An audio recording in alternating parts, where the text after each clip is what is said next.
Hello dear students, in this video I will be talking about the ISI MSQE Crash Course pattern. So now ISI's entire structure, it is believed to be like very hard and all. Okay, so it's not saying that's very easy, but the thing is that we can make it possible even with this crash course. Every year, if you ask me, is it possible, sir, have you done it with others? Yes, we have done it. So I will be doing the same thing, exactly same thing with you. So now how we are going to help you out.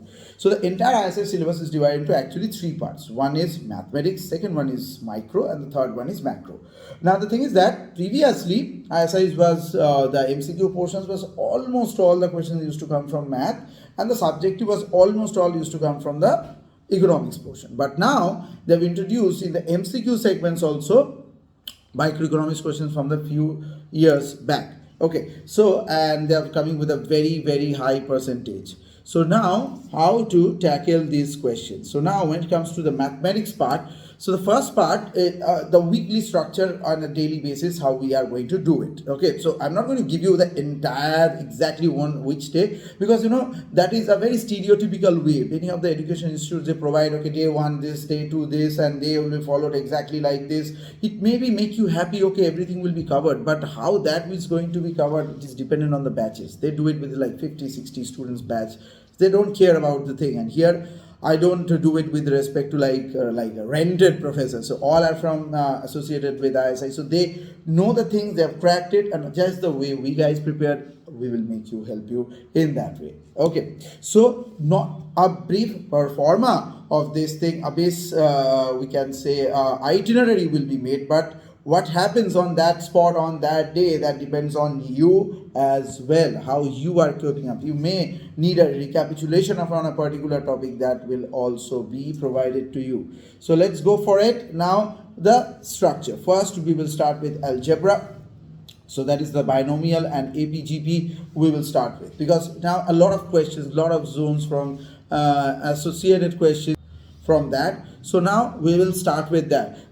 In the past few years, a little bit of advanced questions come from the permutation, combination, and a little bit of linear algebra as well. So we will start with a little bit of maths. So you need to get a grip in maths, because ISI is about, if you don't know eco, then also still it's okay for them, but if you don't know maths, it's not at all.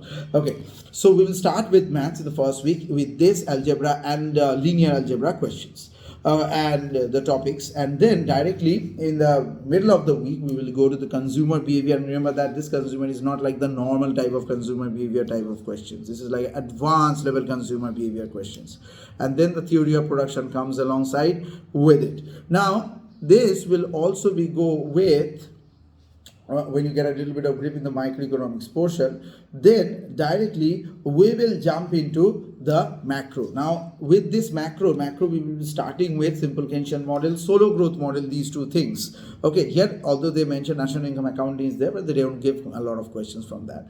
So that we will be there doing it. Now once you get a grip in this area, so suddenly a little bit of more maths is needed. So now we will do calculus, but calculus, one of the most important part is the integral calculus. Although in a normal cases integral calculus doesn't come much, but a lot of consumer surplus questions and budgetary questions, and in many different zones I've seen that the calculus is coming, integral calculus and differential calculus both.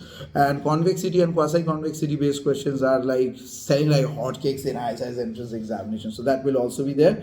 So now in this thing, now we will get to the ISLM part. ISLM diagrammatic representations are very important. They will ask you to draw diagrams in the subjective zone, so that we will do.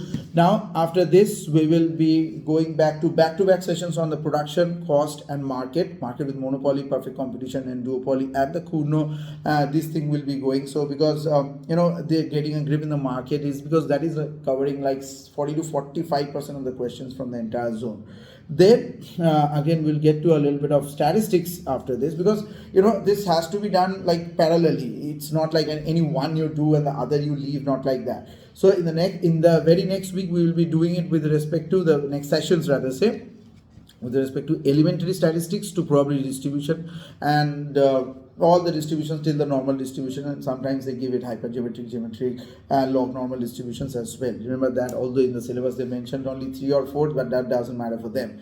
Now after this thing we will get back to the very on macroeconomics again, the Phillips curve, elementary open economy macroeconomics, and again a revisionary session with the solo model will comes back. And remember that Harold Tomar model is also ISI's favorite. They give a question not every year, so I will be doing that. After doing this thing, we will get back to the last part of the microeconomic segment. That's the general equilibrium, welfare economics, and Ricardian trade. And actually, trade question do come. So microeconomics is there. So they added the Ricardian theory, Heckscher-Ohlin theory, Rybczynski theorem question, Stolper-Samuelson theorem, factor price equalization theorem. These all things will be there. This is very, very important. Okay. So this structurization of the syllabus and the pattern will be there, and I will do a cumulative mock test pattern. What is a cumulative mock test pattern? So for example, we will do it with respect to one topic, and then in the next topic we will be doing it with respect to first and second, then third examination will be first, second and third, then the fourth examination will be first, second, third and fourth. Okay, so in that way the entire syllabus will be done within a jiffy. Okay, so all these things will be done, and remember that there will be specialized one-to-one mentoring session every time after a session. You can ask me any questions, or you have seen something, so I will ask it to you as well. So we will do it within a very small batch time. Okay, so this is the overall approach and overall syllabus structure for this ISI MSQE papers and the crash course pattern. This is also applicable for the other economics entrances as well. Okay, so for that I will have a separate discussion, and if you are giving it all the examinations alongside it as well, for example CUET PG also, you are giving it for other entrances of the universities entrance, like Shivnadar University is still taking their own entrance examination, so which is not under CUET. Unfortunately DSE is now under, JNU is now under them. Okay, they used to have a separate examination. I am saying unfortunately for a particular reason. In the class I will discuss. Okay, so this is the scenario now. So I hope I've made you understand the basic scenario of it. So let's get ready and let's get your seat booked for ISI this year. All the very best.